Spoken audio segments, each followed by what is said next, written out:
జగన్ హయాంలో చేసిన పాపాలు సీనియర్ ఐపీఎస్ని వెంటాడుతున్నాయి. సిఐడి మాజీ చీఫ్ సంజయ్ పై విచారణకు సర్కార్ గ్రీన్ సిగ్నల్ ఇచ్చింది. అగ్నిమాపక డీజీ సిఐడి చీఫ్గా నిధులు దుర్వినియోగం చేశారంటూ ఏసీబీ ఇప్పటికే సాక్ష్యాధారాలు సేకరించింది.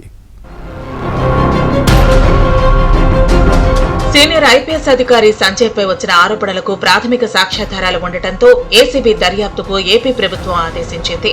త్వరలోనే ప్రభుత్వ ప్రధాన కార్యదర్శి నుంచి ఏసీబీకి లేఖ అందబోతోంది. వైసీపీ ప్రభుత్వ హయాంలో ఐపీఎస్ అధికారుల్లో కొంతమంది విచ్చలవిడిగా చట్ట న్యాయ నిబంధనలు ఉల్లంఘించి వ్యవహరించారు. అప్పటి నర్సాపురం ఎంపీ రఘురామకృష్ణరాజుపై 3rd డిగ్రీ ప్రయోగించారు. ఈ వ్యవహారం సుప్రీంకోర్టు వరకు వెళ్లడంతో పాటు ఆయనకు సికింద్రాబాద్ ఆర్మీ ఆసుపత్రిలో పరీక్షలు నిర్వహించి రఘురామ కాళ్లపై దెబ్బలు ఉన్నాయని తేల్చారు. కూటమి ప్రభుత్వం అధికారంలోకి వచ్చాక రఘురామ ఫిర్యాదుతో అప్పటి కేసులో దర్యాప్తు అధికారిగా ఉన్న విజయపాల్, అప్పటి intelligence chief PSR Anjaneyulu, CID మాజీ డీజీ పివి సునీల్ కుమార్, ప్రభుత్వాసుపత్రి మాజీ సూపరింటెండెంట్ డాక్టర్ ప్రభావతిపై కేసులు నమోదయ్యాయి. కీలక సూత్రధారిగా ఉన్న విజయపాల్ ను ఇప్పటికే అరెస్టు చేశారు.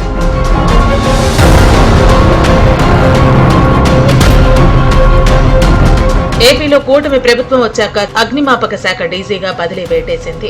ఆ శాఖలో ఒక వెబ్సైట్ అభివృద్ధి చేసేందుకు సాత్రిక టెక్నాలజీ సంస్థకు కాంట్రాక్ట్ ఇచ్చారు. దీనిని అభివృద్ధి చేయకుండానే 50% నిధులు విడుదల చేశారన్న ఆరోపణలు వెల్లువెత్తాయి. ఆ తర్వాత టెక్నికల్ కమిటీ విచారణలోనూ ఇదే తేలింది.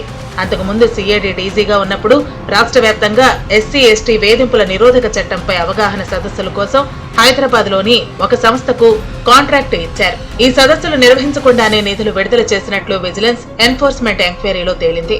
అసలు కాంట్రాక్ట్ తీసుకున్న సంస్థ హైదరాబాద్ లో లేదని, అది షెల్ కంపెనీ అని విజిలెన్స్ విభాగం నిర్ధారణకు వచ్చింది.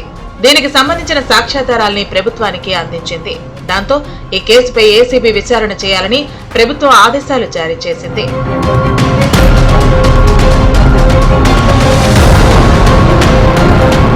మరోవైపు ప్రభుత్వం ఇప్పటికే సంజయ్ ను సస్పెండ్ చేసింది.